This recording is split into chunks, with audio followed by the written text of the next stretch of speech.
वो शख्स जिसने अकेले ही एक पूरी सल्तनत के बुतों को तोड़ डाला, जिसे आग के शोलों में डाला गया लेकिन आग उस पर गुलशन बन गई, जिसने अपने प्यारे बेटे को अल्लाह की राह में कुर्बान करने से जरा भी दरीग ना किया, वही शख्स जिसे अल्लाह ने अपना खलील पोस्ट बना लिया, जिसकी मिल्लत की पैरवी का हुक्म दिया गया और जिसकी नस्ल से तमाम अंबिया और आखिरी नबी मोहम्मद सल्लल्लाहु अलैहि वसल्लम तशरीफ लाए।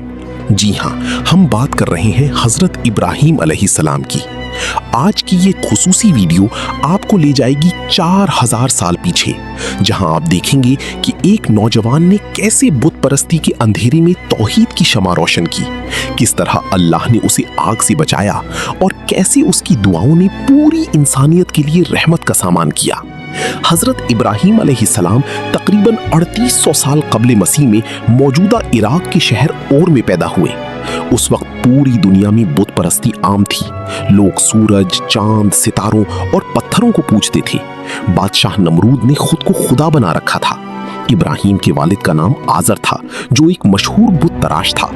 कुरान में अल्लाह ने फरमाया, और जब इब्राहीम ने अपने बाप आजर से कहा, क्या तुम बुतों को माबूद बना रहे हो? इब्राहीम बचपन से ही देखती थी कि उनके वालिद पत्थरों की मजस्मे बनाकर लोगों को देती हैं और लोग उनके सामने झुकती हैं। उनके दिल में सवाल उठा, क्या ये पत्थर जो न बोल सकते हैं, न सुन सकते हैं, न किसी को फायदा या नुकसान पहुंचा सकते हैं, वो रब हो सकते हैं जिसने कायनात बनाई? यही वो घड़ी थी जब इब्राहीम ने अल्लाह की तलाश शुरू की।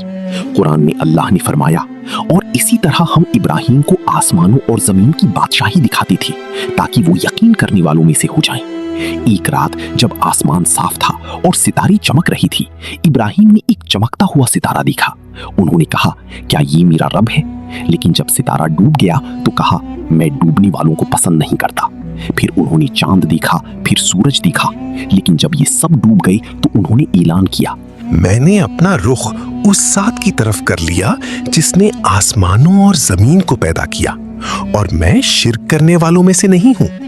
ये थी इब्राहीम की अल्लाह की पहचान, बगैर किसी किताब या उस्ताद के, सिर्फ फितरत और अक्ल के जरिए। उसके बाद उन्होंने सबसे पहले अपने वालिद आजर को अल्लाह की तरफ बुलाया। कुरान में अल्लाह ने फरमाया, ऐ मेरे बाप, आप इस चीज को क्यों पूछते हैं जो ना सुनती है, ना देखती है और ना आपके किसी काम आती? ऐ मेरे बाप, मेरे पास वो इल्म आया है जो आपके पास नहीं आया, लिहाजा मेरी पैरवी करें, मैं आपको सीधा रास्ता दिखाऊंगा। लेकिन बाप आजर ने न सिर्फ इनकार किया बल्कि धमकी दी, क्या तुम मेरे माबूदों से मुंह मोड़ रहे हो? अगर तुम बाज ना आए तो मैं तुम्हें संसार कर दूंगा। इब्राहीम ने जवाब दिया, सलाम है आप पर, मैं अपने रब से आपके लिए मगफिरत की दुआ करूंगा। ये था इब्राहीम का अपने बाप के साथ अदब और हक़गोई का बेहतरीन नमूना। इब्राहीम ने अपनी कौम को भी तौहीद की दावत दी, लेकिन लोगों ने इनकार कर दिया। चुनाचे उन्होंने एक नया मंसूबा बनाया। एक दिन कौम के त्यौहार यानी ईद के मौके पर जब सब शहर से बाहर खुशी मनाने गए, इब्राहीम बुतखाने में दाखिल हुए। उन्होंने तमाम बुतों को तोड़ डाला सिवाय एक बड़ी बुत के। जब लोग वापस आए और ये मंजर देखा तो इब्राहीम को पकड़कर अदालत में लाया गया। बादशाह ने पूछा, क्या तुमने हमारे खुदाओं को तोड़ा है? इब्राहीम ने कहा, बल्कि ये उनकी इस बड़ी बुत ने किया है, इनसे पूछो अगर बोल सकते हैं तो। लोगों ने कहा, तुम खुद जानते हो कि ये बोलते नहीं। इब्राहीम ने जवाब दिया, तो फिर तुम अल्लाह के सिवा इनको क्यों पूछते हो जो ना फायदा पहुंचा सकते हैं ना नुकसान? तफ है तुम पर और तुम्हारे उन माबूदों पर जिन्हें तुम अल्लाह के सिवा पूछते हो। क्या तुम अक्ल नहीं रखते?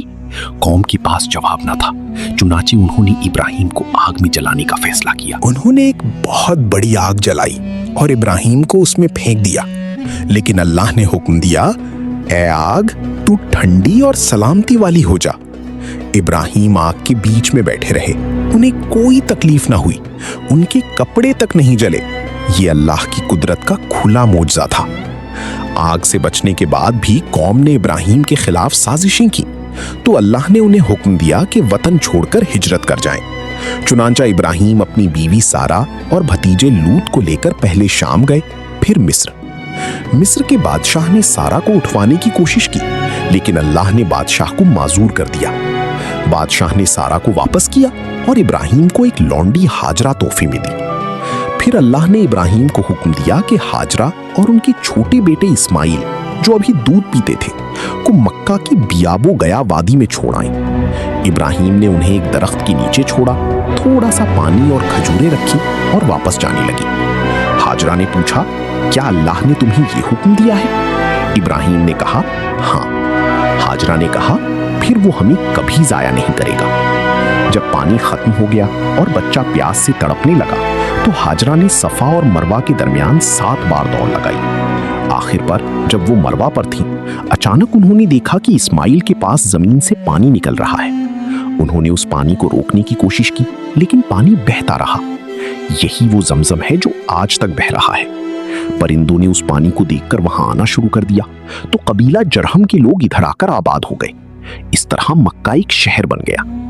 जब हजरत इस्माइल जवान हो गए और अपने बाप के साथ चल फिर सकते थे तो अल्लाह ने इब्राहिम को ख्वाब में हुक्म दिया कि वो अपने बेटे को ज़िबा करें। अंबिया के ख्वाब वही होते हैं। चुनांचा इब्राहिम ने बेटी से मशवरा किया। कुरान में अल्लाह ने फरमाया, उसने कहा, ऐ मेरी बेटी, मैं ख्वाब में देख रहा हूं कि मैं तुझे ज़िबा कर रहा हूं। अब तू बता कि तेरी क्या राय है? बेटी ने जवाब दिया, ऐ अब्बा जान, जो हुक्म मिला है उसे बजा लाइए।